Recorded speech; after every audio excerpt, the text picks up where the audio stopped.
Hello दोस्तों, स्वागत है आपका अपने इस चैनल फैक्ट स्टडी में। आज की इस वीडियो में हम डिस्कस करेंगे बिहार शिक्षक भर्ती परीक्षा के लिए जनरल स्टडी का ये पार्ट 10 है। आपको मालूम है सामान्य अध्ययन और सामान्य जागरूकता के 40 नंबर की तैयारी हम आपको करा रहे हैं, जिसमें आपको ये जनरल नॉलेज वाले क्वेश्चन मिलते हैं और आपके जो है करंट अफेयर्स वाले मिलते हैं। तो इससे पहले के पार्ट्स आपने नहीं देखे हैं, वीडियोज़ नहीं देखे हैं तो प्लीज़ जाके ज़रूर देखिएगा। चैनल को सब्सक्राइब नहीं किया है तो सब्सक्राइब कीजिएगा, बेल आइकन को प्रेस जरूर कीजिएगा। जानते हैं आज के इम्पोर्टेंट क्वेश्चन क्या है। निम्न में से कौन संयुक्त राष्ट्र सुरक्षा परिषद के 5 स्थायी सदस्य हैं?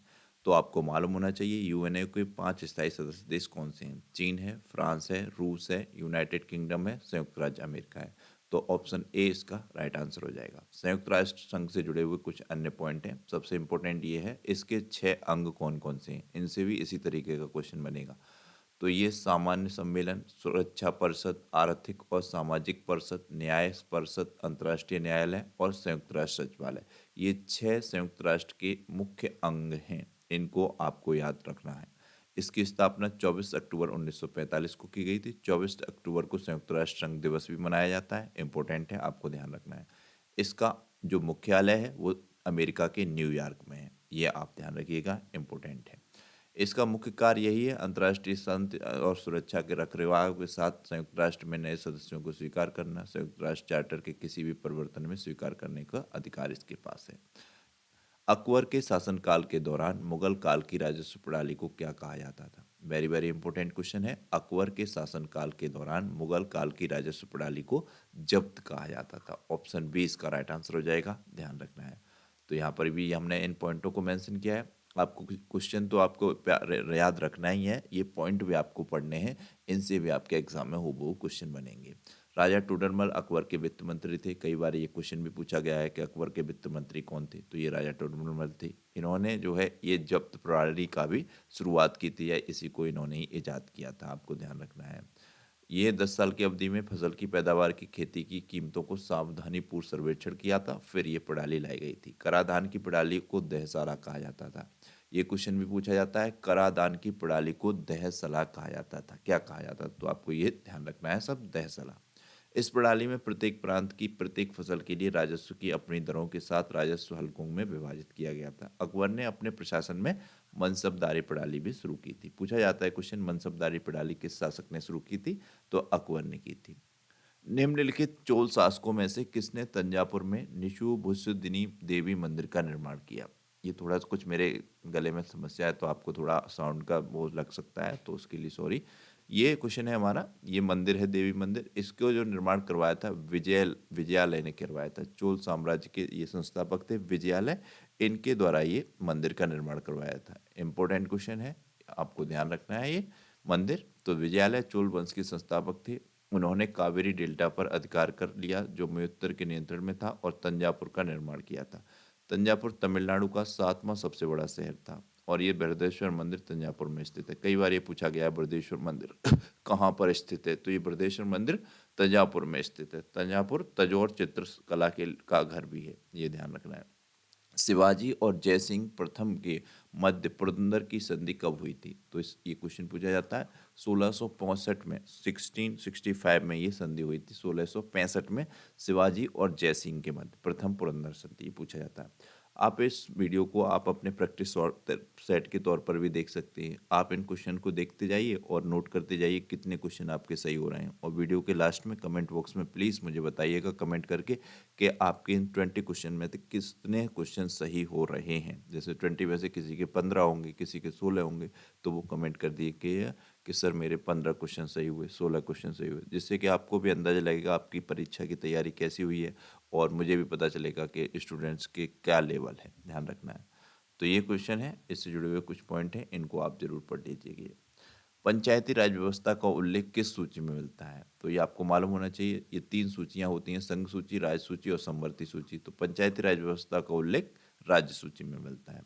इसमें जो है वर्तमान में 61 विषय हैं। मूल रूप से 61, अभी 66 हो गए हैं। तो इसमें कौन कौन से विषय आते हैं? सार्वजनिक स्वास्थ्य, स्वच्छता, अस्पताल, औषधालय वगैरह, ये सभी विषय आपको पढ़ लेने हैं। ये जो है हमारे राज्य सूची के विषय हैं। इसके अलावा संघ सूची है, इसमें जो है सम्मिलित रूप से विषय आते हैं केंद्र के और राज्य के जो होते हैं, जैसे विदेश मामले, बैंकिंग, संचार, ये सब। तो ये संघ सूची में केंद्र के विषय ज़्यादा आते हैं। संघ सूची में विषय कितने हैं? मूल रूप से 97 है वर्तमान में, वैसे 100 विषय थे। समवर्ती सूची में विषय केंद्र और राज्य के दोनों समान रूप से समवर्ती सूची में आते हैं, आपको ध्यान रखना है। संघ में केवल केंद्र के आते हैं, थोड़ा सा मिस्टेक हो गया था, तो ये ध्यान रखिएगा। समवर्ती सूची में आते हैं दोनों के। कौन कौन से होंगे दोनों की, ये आपको ध्यान रखना है। इसमें वर्तमान में 52 विषय हैं। ध्यान रखिएगा। केंद्र सरकार का सर्वोच्च सिविल सेवा अधिकारी कौन होता है? तो ये होता है कैबिनेट सचिव। मोस्ट इंपोर्टेंट क्वेश्चन है, ऑप्शन 20 का राइट आंसर हो जाएगा। केंद्र सरकार का सर्वोच्च सिविल सेवा अधिकारी होता है कैबिनेट सचिव। कैबिनेट सचिव सामान्यतः एक वरिष्ठ अधिकारी है, आमतौर पर ये एक सिविल सेवक होता है। भारत का महान्यायवादी कौन होता है? ये भारत का सबसे बड़ा वकील माना जाता है। भारत का महान्यायवादी वह सरकार को पूरी तरह से कानूनी मामलों में मदद करने के लिए जवाबदेह होता है। राष्ट्रपति द्वारा ये नियुक्त होता है। और ये गृह सचिव कौन होता है? गृह मंत्रालय में एक निकाय प्रमुख होता है। यह पद पर भारत सरकार के सचिव रैंक में एक वरिष्ठ आईएएस अधिकारी द्वारा नियंत्रित पद है। निम्न में से किसने बिहार में गिद्ध संरक्षण योजना शुरू की? तो गिद्ध संरक्षण योजना वाल्मीकि बाघ संरक्षित क्षेत्र के द्वारा शुरू की गई है। वेरी इंपॉर्टेंट क्वेश्चन है आपके ध्यान एग्जाम के लिए, ध्यान रखना है। ऑप्शन ए इसका राइट आंसर हो जाएगा। बिहार के वाल्मीकि बाघ संरक्षित क्षेत्र ने हाल ही में संरक्षित क्षेत्र के लिए 125 पक्षियों की देखे जाने के बाद गिद्धों की संरक्षण की प्रक्रिया शुरू की। यहाँ पर 150 गिद्धों को देखा गया था, ध्यान रखना है, फरवरी मार्च के दौरान। आर्कटिक की जलवायु की निगरानी के लिए किस देश ने अपना पहला उपग्रह आर्कटिक एम प्रक्षेपित किया? आर्कटिक एम उपग्रह किसका है? ये यहाँ पर ये पूछा गया है, तो ये रूस का उपग्रह आर्कटिक एम। ऑप्शन बी यहाँ पर राइट आंसर हो जाएगा। यहाँ पर सी होगा, थोड़ा टाइपिंग मिस्टेक हो गया, ध्यान रखना है।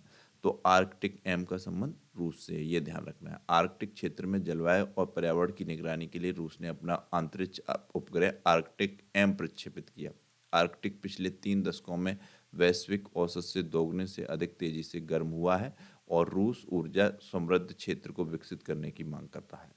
तो ये आपको ध्यान रखना है। हमारा पर्यावरण जो बदलाव आ रहा है उसके कारण ये आर्कटिक की बर्फ पिघल रही है, यहाँ पर तेजी से जो है गर्मी बढ़ रही है।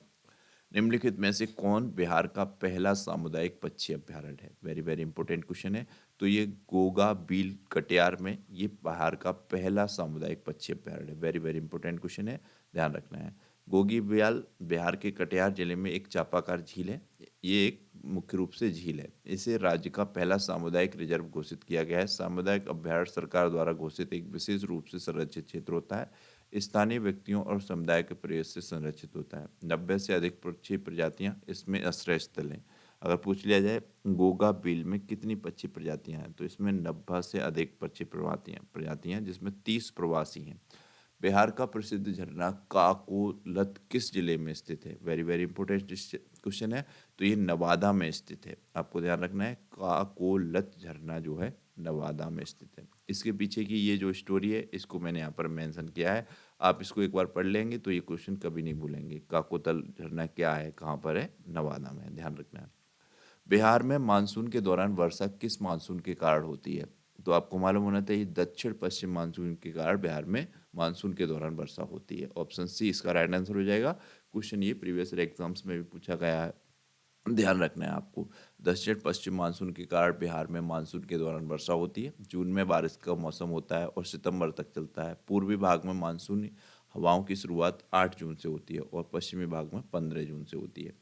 तो ये आपको ध्यान रखना है। मैदानी इलाकों में सबसे ज़्यादा बारिश किशनगंज जिले में होती है। क्वेश्चन पूछ लिया जाए कि मैदानी इलाकों में सबसे ज़्यादा बारिश किस जिले में होती है, तो ये किशनगंज जिले में होती है।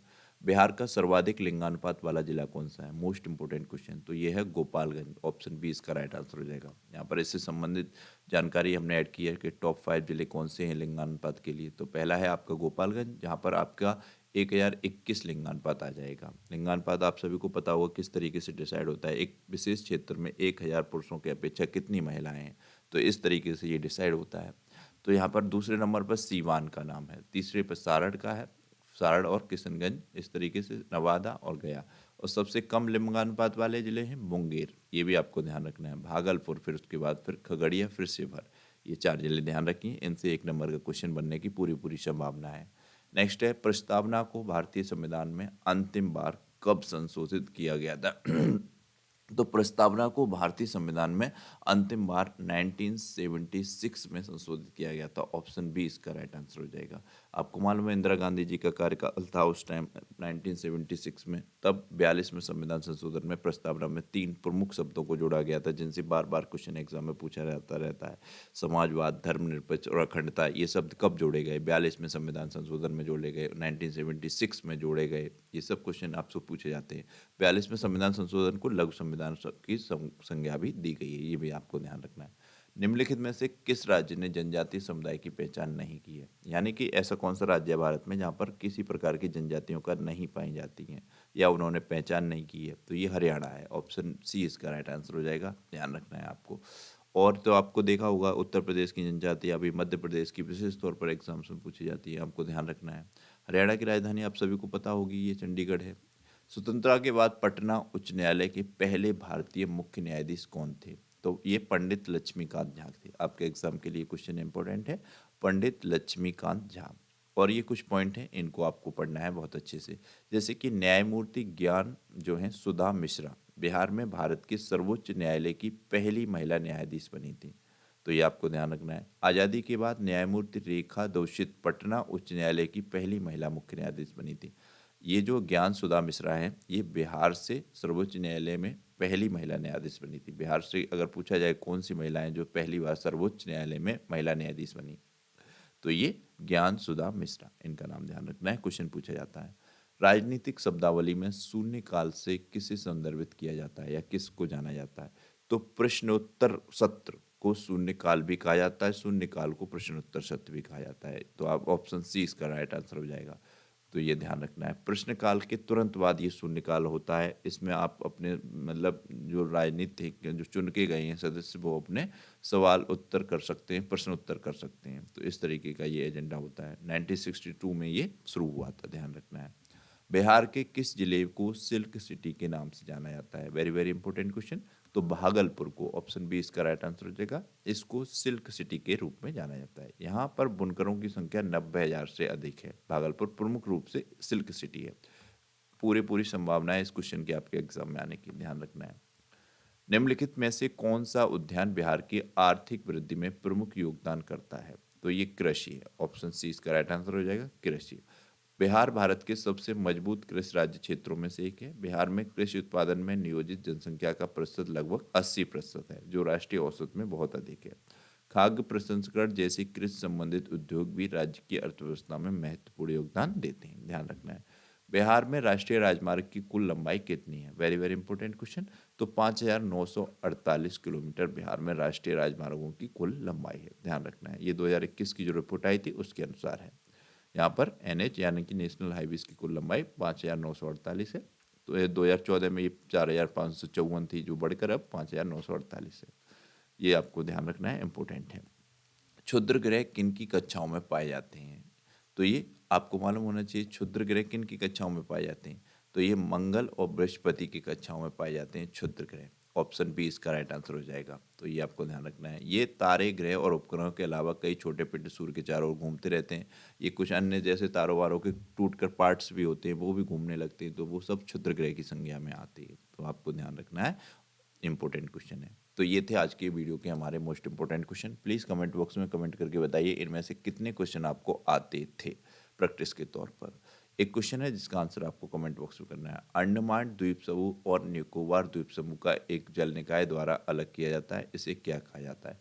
4 ऑप्शन दिए गए हैं, इनमें से आपको राइट आंसर बताना है। चैनल को सब्सक्राइब नहीं किया तो चैनल को सब्सक्राइब कीजिएगा, बेल आइकन को प्रेस कीजिएगा, वीडियो को पूरा देखना है और लाइक और शेयर करना है। Thank you so much.